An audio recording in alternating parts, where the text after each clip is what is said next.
The Indian rupee has weakened to its lowest level ever. The rupee has breached the 90 rupees to a dollar mark. आज हम ना एक ऐसे topic पर बात करने वाले हैं जो शायद हम हमेशा करते हैं, मगर आज ये टॉपिक कुछ अलग है। हम सभी को ये बोरिंग लगता है, पर इसका इफेक्ट सीधा आम आदमी की जेब पर पड़ता है। हमारी शॉपिंग, पेट्रोल बिल्स, हर किसी पे इसका असर पड़ता है। हाँ दर्शकों, मैं बात कर रही हूँ इंडियन रुपी की। और आजकल रुपी ने एक ऐसा रिकॉर्ड बना दिया है जिसे देख करके हम सब बस यही कहते हैं, यार अब कितना महंगा हो जाएगा सब कुछ। इंडियन रुपी एक नए रिकॉर्ड लो पर गिर गया है और डॉलर के सामने हमारा रुपया अब 90 से नीचे चला गया है। आसान भाषा में समझते हैं, मैं बताती हूँ। अगर पहले $1 खरीदने के लिए हमें 80 से 82 रुपीज देने पड़ते थे, मगर अब उसी डॉलर के लिए हमें 90 प्लस रुपी देने पड़ रहे हैं। और दर्शकों, इसका इम्पैक्ट सिर्फ न्यूज हेडलाइंस तक सीमित नहीं रहा है। इसकी दर्द भरी आवाज सबसे पहले हम और आप लोग सुनते हैं, यानी कि आम जनता फील करती है। कब? जब फोन लेने जाते हैं, फ्लाइट्स की टिकट बुक करवाते हैं, पेट्रोल भरवाते हैं, एक सिंपल ग्रोसरी शॉपिंग करने हम जाते हैं। तो आज हम इस वीडियो में समझेंगे कि रुपी गिरा क्यों, आखिरकार कारण क्या था, इसके पीछे की असली वजह क्या है। सबसे इम्पोर्टेंट, इसका हमारा डेली लाइफ पर क्या इम्पैक्ट पड़ने वाला है। तो चाय पकड़ लो, स्क्रीन को थोड़ा जूम कर लो और शुरू करते हैं आज का ये इम्पोर्टेंट, सिंपल और सुपर रिलेटेबल ब्रेकडाउन। नमस्कार दर्शकों, मैं हूँ अंजलि, आप देख रहे हैं FBB। आज हम बात करने वाले हैं एक बहुत बड़े इकोनॉमिक ब्रेकिंग न्यूज के बारे में कि $1 खरीदने के लिए हमें 90 रुपीज से ज्यादा देना पड़ रहा है। ये है क्या मामला, चलिए समझते हैं। आज की वीडियो में हम समझेंगे रुपी इतना ज्यादा क्यों गिरा, क्या इसके पीछे की कोई इंटरनेशनल या डोमेस्टिक रीजन है, आम आदमी पर इसका क्या असर पड़ने वाला है और आने वाले दिनों में रुपी का क्या फ्यूचर हो सकता है। चलिए शुरुआत करते हैं आसान भाषा में। सबसे पहले रिकॉर्ड लो मतलब क्या है, चलिए समझ लेते हैं। इसका मतलब है कि एक $1 को खरीदने के लिए हमने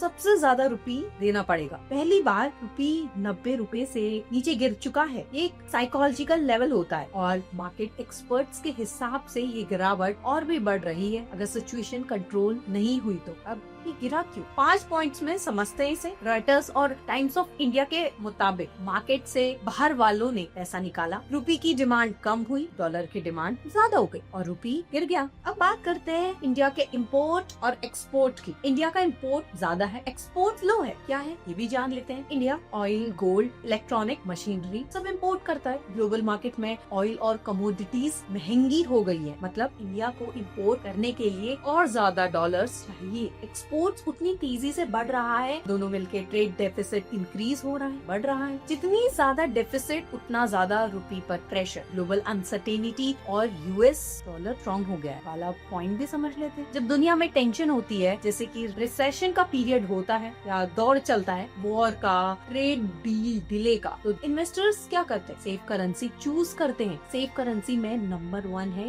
US डॉलर, इसलिए इंटरनेशनल मार्केट डॉलर को प्रेफर करता है। रुपी वीकन हो रहा है, समझे इसको, तो दुनिया परेशान है, लोग डॉलर के पीछे भाग रहे हैं। डॉलर स्ट्रॉन्ग हुआ, रुपी वीक हो गया। US trade deal delay plus tariff tension. क्या है? रॉयटर्स ये कहता है कि इंडिया US ट्रेड अटकी हुई है, कुछ नए टैरिफ्स की बात चल रही है। जब ट्रेड डील की अनसर्टेनिटी होती है तो फॉरेन इन्वेस्टर्स डरते हैं और पैसा निकाल देते हैं। इससे रुपी पर प्रेशर और ज्यादा पड़ जाता है। मार्केट में एक बात और चल रही है कि रुपी 90 टच करेगा। जैसे ही 90 के आसपास आएगा, इम्पोर्टर्स, कंपनी सबने जल्दी जल्दी डॉलर खरीदना शुरू कर दिया। जिस चीज की डिमांड बढ़ती है वो महंगी होती है। डॉलर महंगा, रुपी गिर गया। अब इसमें किसका फायदा है, किसका नुकसान है, ये भी समझ लेते हैं। नुकसान तो देखो, सबसे पहले होता है आम जनता का, कॉमन लोगों का, मिडिल मैन का। कौन कौन सी चीजें महंगी होंगी ये भी जान लेते हैं। इम्पोर्टेंट चीजें जो है वो महंगी होंगी, वो है सबसे पहला mobile phones, laptops, car, medicine, electronics,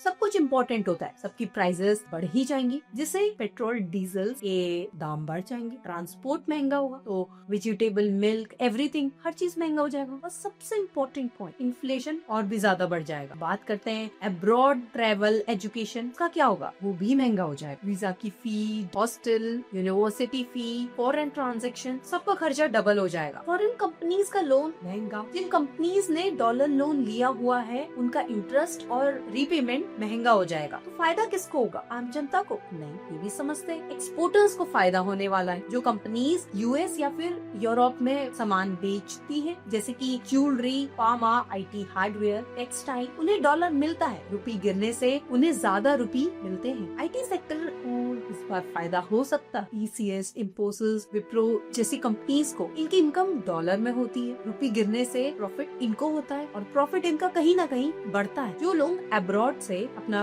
पैसा जो है वो घर भेजते हैं अपने फैमिली मेंबर्स के लिए, उन मेंबर्स को ज्यादा रुपी मिलेगा। आगे क्या हो सकता है भी समझ रहे थे। इकोनॉमिक एक्सपर्ट्स का ये कहना है कि अगर फॉरेन इन्वेस्टर्स वापस आए तो रुपी स्टेबल होगा। अगर मार्केट में कॉन्फिडेंस आया, रुपी स्लोली रिकवर हो सकता। ऑयल प्राइसेस गिर गए जिससे कि इंडिया को रिलीफ मिल जाए। करेंट प्रेशर का सबसे बड़ा रीजन है ऑयल इंपोर्ट। पॉइंट नंबर 3 की बात कर लेते हैं। ट्रेड डील फिक्स हो जाएगी, रुपी इंप्रूव करेगा। रॉयटर्स ये भी कहता है कि जब तक डील क्लियर नहीं होती है, रुपी प्रेशर में ही रहेगा। मान लो फॉर एग्जांपल रुपी 91 से 92 तक भी जा सकता है। अगर ट्रेड डील डिले हुई तो फॉरेन इन्वेस्टर्स ऐसा निकालते रहे तो ऑयल प्राइसेस और भी ज्यादा बढ़ जाएंगे। तो दर्शकों, रुपी का रिकॉर्ड लो होना ये सिर्फ एक नंबर नहीं है, ये एक सिग्नल है कि इंडिया को ग्लोबल मार्केट से प्रेशर फेस करना पड़ रहा है। आम आदमी के लिए इसका मतलब है कि higher prices, higher fuel cost और हायर एक्सपेंसेस। बिजनेस के लिए इसका मतलब है कि किसी को लॉस, किसी को प्रॉफिट। आने वाले दिनों में रुपी का गेम डिपेंड करेगा। वो भी किस पे? फॉरेन इन्वेस्टर्स पे, ऑयल प्राइसेस पे, ट्रेड डील्स पर, ग्लोबल इकोनॉमिक स्टेबिलिटी पर। आपको ये एक्सप्लेनेशन सिंपल लैंग्वेज में समझ में आया ना? आया तो लाइक, शेयर, सब्सक्राइब करना ना भूलिएगा दर्शकों। मैं हूँ आपके साथ अंजलि और मिलती हूँ आपसे अगली वीडियो। और आप देख रहे थे